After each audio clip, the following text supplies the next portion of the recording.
All right, so today we're going to continue looking at reasons for colonization, and we want to look at why is it that these European countries were migrating and moving to the New World. What is it they were hoping to gain? And so we're going to look at it really in two ways. We're going to look at it by in national terms. So why would a nation do this? What were the rulers or leaders or kings of these nations thinking? And then individuals. Why would individuals sign up to do it? And groups want to do this. And so we'll look at both of those today. So let's start off by looking at and focusing on the national reasons and really the main nations that were participating. And what we see here, and we're going to focus mostly on North America. Spain was very active in both North and South America, which together make the New World. Um, Portugal was active in South America, but not really in North America, and so we won't really look at them very much. But Spain was first we have to recognize is there was competition between all these nations. It was who can get there, who can get the land, who can get the resources that are there first, and do so in a successful way. And Spain is clearly the most successful, um, far and above second place for a long time. They are the most successful. They happen to get gold. They happen to end up kind of surveying and finding the places they go to first happen to have lots of gold, so they kind of are lucky in that sense, in that where they just happened to go, it's not they didn't know exactly where they were going. The territory was too unknown, um, but where they end up going is lots of gold. They end up being very successful. And then in South America, they also in North America, in Mexico, they go where the Aztecs are, large empires that have collected gold over centuries, and then in South America, where the Incas are in silver mines, and so they gain lots of precious resources that way. The next most successful actually is France. Now, if you're looking at North America and we see Spain, we see all this yellow and we think, wow, that's a lot. And then we see France and it's this tiny amount here. There's all this purple, this tiny amount.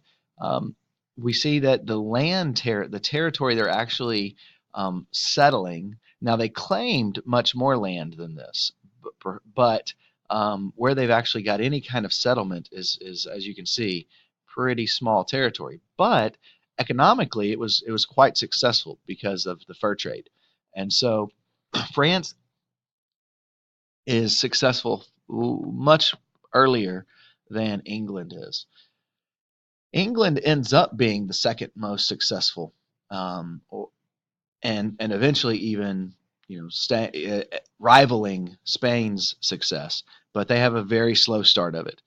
We can see the kind of this pink color is the British or the English colonies, early days of their colonies, and not a big, huge territory, bigger than the French, but not necessarily as economically powerful as the French, at least at first. Now the British, they're going to grow in that their economic success will grow, but they get started later. 1607 is the first permanent English colony, and that's Jamestown, and it's not would not be described as a success in the early days at all. It was far from it, and so uh, but they do come along and they end up settling and as we know, becoming a large empire in North America. And then finally we have the Netherlands. Netherlands is right here, this right along the Hudson River. You can see, and their key city here is New Amsterdam, which becomes New York City. They're being quite successful here for the period of time they're here. It's just that they don't stay long because they're surrounded by the English, and the English end up taking the territory from them. And so New Amsterdam is successful and is becoming a very good center of trade. It just doesn't stay in the Netherlands' hands.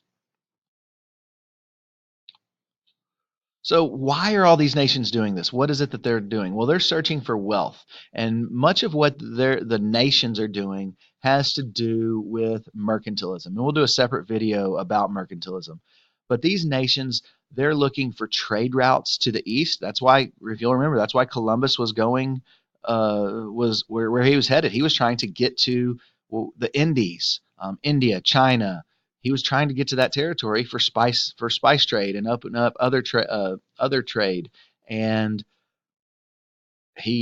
on his journey, he thinks he's landed there. When he gets to the New World, he doesn't realize it's a new world. He thinks he's in the Indies, and that's why he calls the people they were here. They called Indians, and so um, they're always also very much looking for precious metals like gold and silver, new trade routes, new settlements, because these new settlements, and this is key to the understanding of the colonies, these new settlements, that's new territory and that is new resources that will come into this empire and that can be used to grow the wealth of the empire.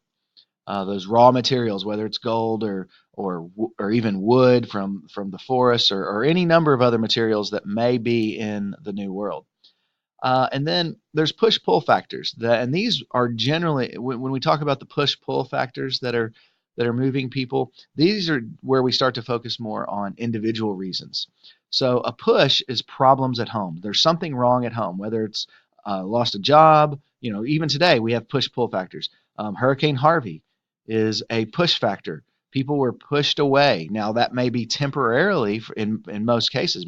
Most people will go back, but some to Houston and to that area.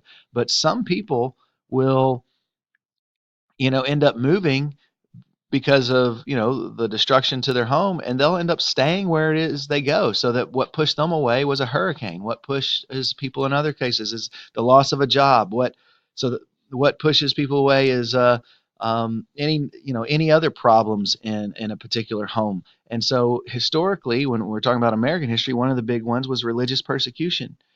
In England, there was religious persecution if you weren't of a particular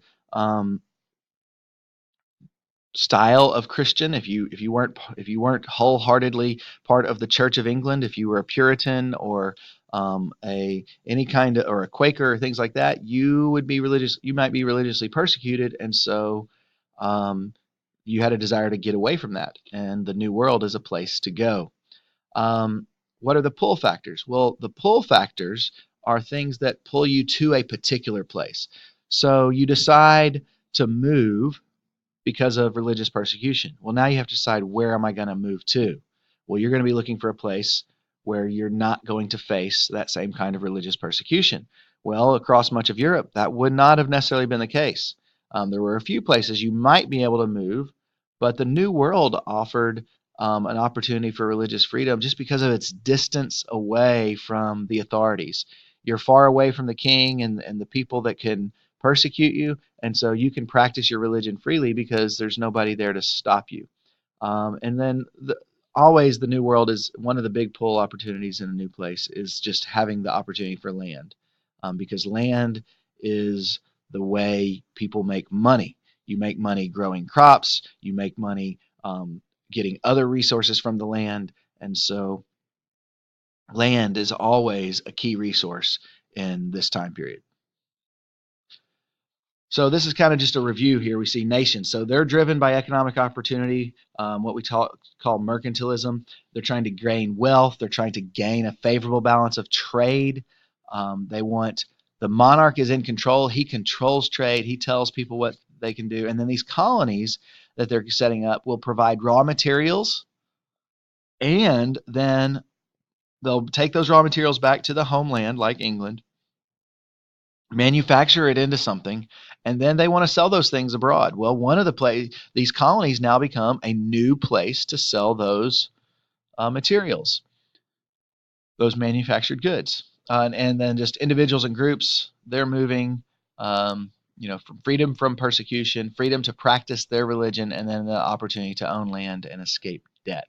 So that's why nations and individuals and groups are in favor of moving or migrating.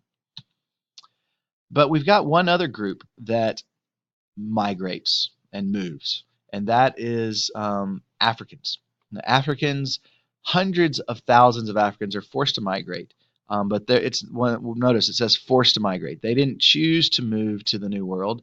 They were forced as slaves.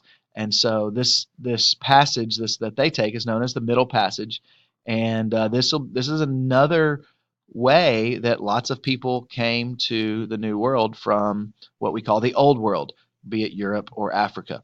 And so this will be another one of the particular areas that we focus on when we're looking at why people move. We will talk about the Middle Passage as well. Continue to talk about the Middle Passage as well.